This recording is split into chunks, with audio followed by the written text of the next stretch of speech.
இடியாப்ப மாவு வீட்டிலே எப்படி அரைக்கிறதுன்னு பார்க்கலாம். இந்த மாவை யூஸ் பண்ணி இடியாப்பம், புட்டு, கொழுக்கட்டை 3யுமே நீங்கள் செஞ்சுக்கலாம். நல்லா சாஃப்டாக இருக்கும்.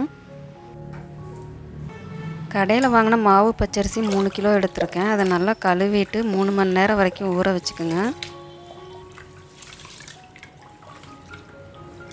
ஊறினதுக்கப்புறம் அரிசியை தண்ணி இல்லாமல் வடித்து எடுத்துக்கோங்க. தண்ணியை நல்லா வடித்ததுக்கப்புறம் அரிசியை இந்த மாதிரி ஒரு காட்டன் கிளாத்தில் காய வச்சுக்கலாம். அதிரசத்துக்கு அரைக்கிற மாதிரி ஈர அரிசியாக தான் அரைச்சிட்டு வர போகிறேன். அதனால் ஃபேன் காற்றுல ஒரு அரை மணி நேரம் வச்சா போதும், ஈரம்லாம் போயிடும்.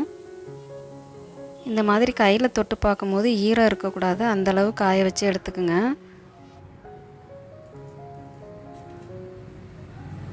ஈர அரிசியை மிஷினில் கொடுத்து அரைச்சி எடுத்துகிட்டு வந்திருக்கேன். இந்த அரிசி மாவை இட்லி பாத்திரத்தில் வச்சு வேக வச்சு எடுத்துக்கலாம். ஒரு காட்டன் கிளாத்தில் அரிசி மாவை வச்சு ஆவியில் வேக வச்சு எடுத்துக்கலாம். இட்லி பாத்திரத்தோட அளவுக்கு தகுந்த அளவு அரிசி மாவை எடுத்து வேக வைங்க. என்னோடய பாத்திரம் பெருசாக இருக்கிறதுனால இந்த அளவு எடுத்திருக்கேன். மீதி இருக்கிற அரிசி மாவை பாத்திரத்திலே நல்லா ப்ரெஸ் பண்ணி வைங்க, அப்போ தான் காயாமல் இருக்கும்.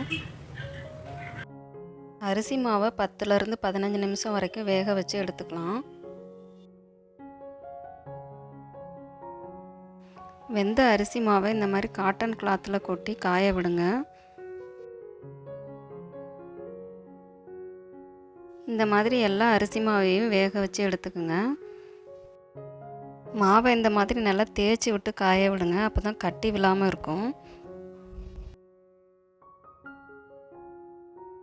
இந்த வேக வச்ச அரிசி மாவை வீட்டுக்குள்ளேயே 4லேருந்து 5 நாள் வரைக்கும் காய வச்சுக்கோங்க.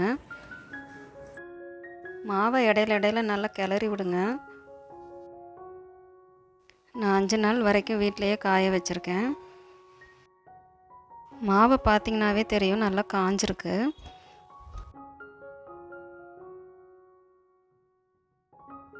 மாவு நல்லா காஞ்சதுக்கப்புறம் இதை ஒரு சல்லடையில் சலிச்சு எடுத்துக்கலாம்.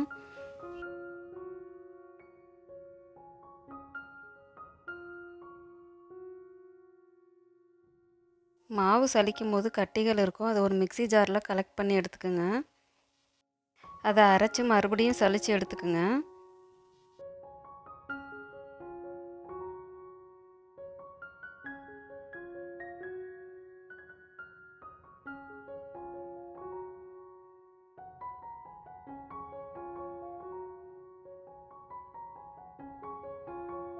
எல்லா மாவையும் இந்த மாதிரி சலித்து எடுத்துக்கலாம்.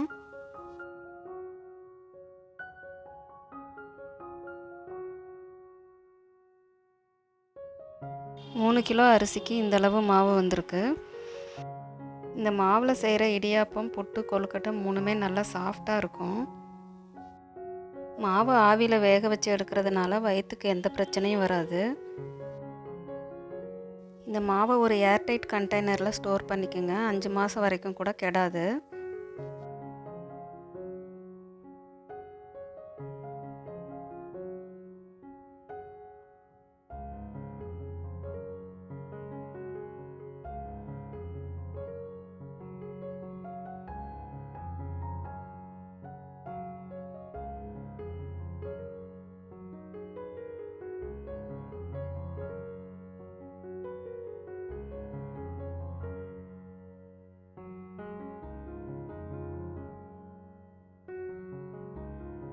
இந்த மாவில் செஞ்ச இடியாப்பம் நல்லா சாஃப்டாக வந்திருக்கு. ஏற்கனவே அரிசி மாவை ஆவியில் வேக வச்சு எடுத்திருக்கேன். இப்போ இடியாப்பம் செய்யும் போது ஒரு முறை வேக வச்சு எடுக்கிறதுனால நல்லா சாஃப்டாக இருக்கும்.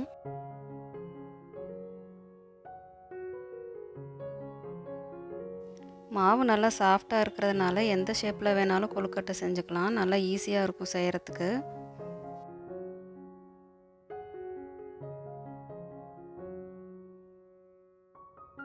மாவை யூஸ் பண்ணி செஞ்ச கொழுக்கட்டை வீடியோவோட லிங்க்கு டிஸ்கிரிப்ஷனில் கொடுத்துருக்கேன், செக் பண்ணி பாருங்கள்.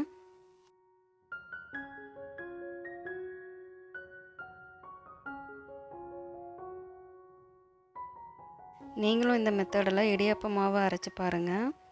வீடியோ பிடிச்சிருந்ததுன்னா லைக் பண்ணுங்கள், சப்ஸ்கிரைப் பண்ணி வச்சுக்கோங்க.